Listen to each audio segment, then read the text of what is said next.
It's getting real. It's getting real, man. It's getting real, man. This is interesting. This is interesting. Because this goes back to something I learned way, way, way back in school, which is the nuclear deterrence. Who should have a nuclear weapon and who should not have a nuclear weapon? Should anybody have a nuclear weapon to begin with? So before we go, so what is the nuclear deterrence? The nuclear deterrence is this. If everybody has a nuclear weapon, no one will use it. Why? Because you know that if I fire, he's going to fire, we both die. And nobody wants to die.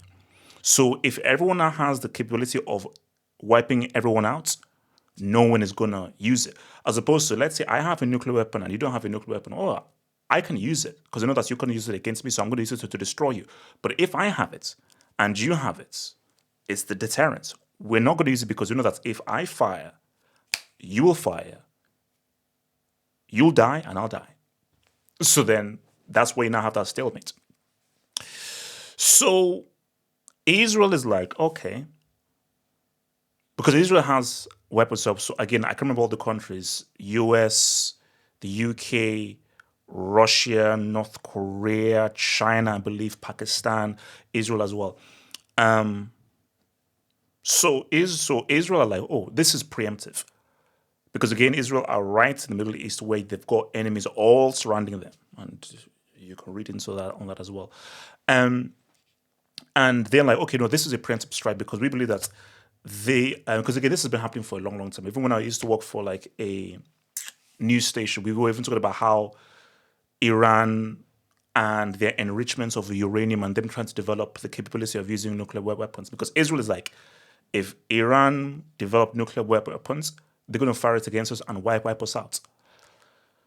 But here's the thing here. And it was a convo I was having with the guy on Twitter because the guy was like, oh, no. It's Iran shouldn't have nuclear weapons. And my response is why? And they're like, oh, no, but if Iran have it, they don't have the responsibility to have that capabilities. So what makes UK, US, Israel, China more responsible with nuclear weapons, but not Iran? Because this is the issue you have here. It's very simple. Why can you have it, but I can't have it? What makes you more responsible and me less responsible? Because from Iran's point of view is, again, they could easily say that, well, Israel can easily wipe us out and we can't respond. So Israel can just wake up one day and be like, screw it, we're not going to destroy you. So can't Iran use the nuclear deterrence arguments of like, let's have a nuclear weapon, which now protects us, means that Israel, you can't attack us. And we know that we can't attack you because there's a deterrence. Because if we both press our red button, we are both wiped out and we're finito. So that's and so my thing though is, and this is the issue I have here. And it's simple like geopolitics. If you attack, I don't care where you attack. You can attack a small farmland or anywhere. If you attack me, that's a declaration of war. So you can say, okay, no, we didn't attack any civilians. We just attacked a military facility.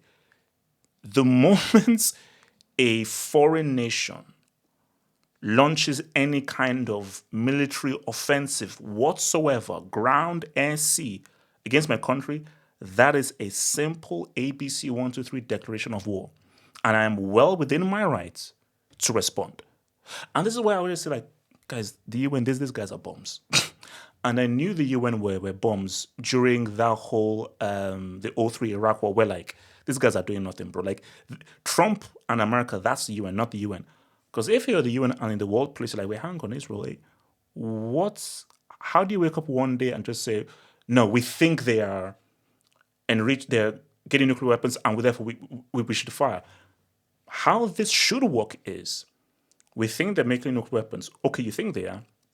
You go to the UN and say, Security Council, we need you to now investigate and show proof and evidence that they are developing nuclear weapons, and then we now know what steps to take. But Israel, you can just, via your own rogue independence, I'll say, no, we think they're enriching uranium and they're trying to create nuclear weapons. So therefore, we have to now do a preemptive strike before they have the capabilities of now having a nuclear weapon, which we believe that once they have that, they will fire against us and try to destroy us. But because there's a larger issue here. And I think the larger issue is this, though, and this goes back to I think, is it 1945? And the creation of Israel. And because, again, if you do know your geography, you look at where Israel is, and look at the surrounding countries around Israel. I want you to look at the creation of Israel and how it was created, where you just told a bunch of people that leave, move. Well, hang on. No, because I always say no. How it works, because that's what America did.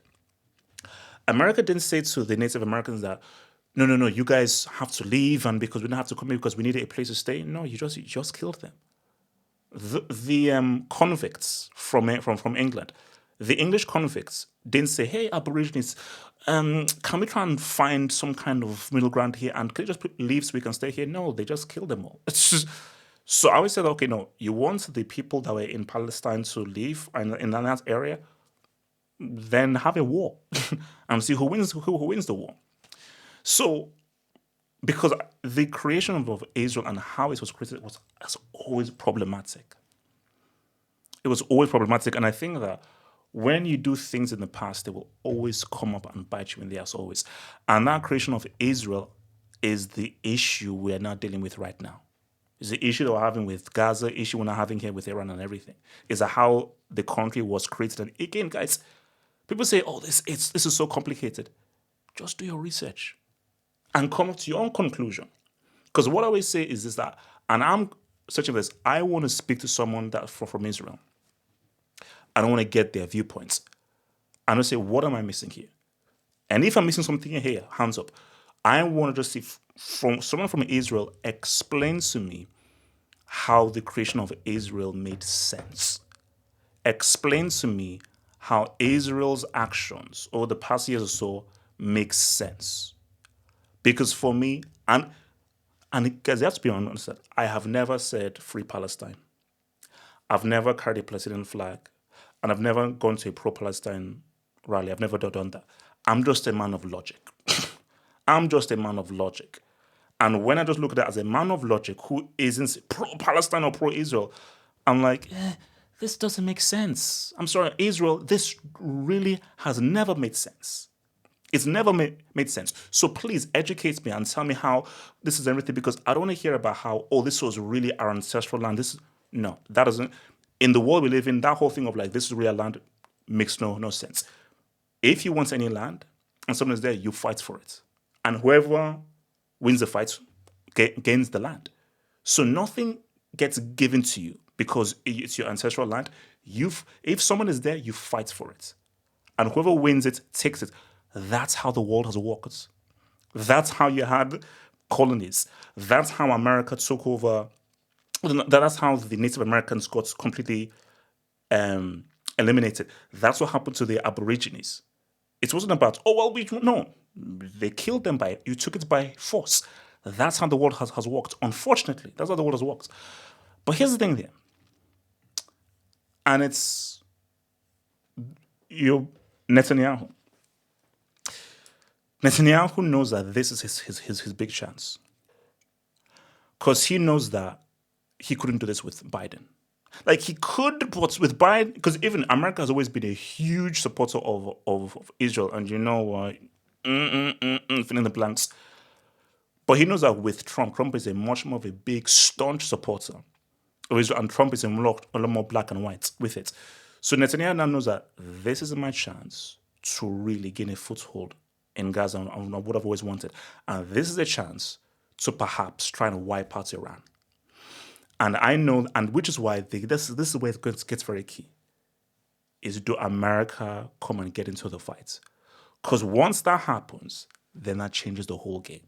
So this is where things get very tricky.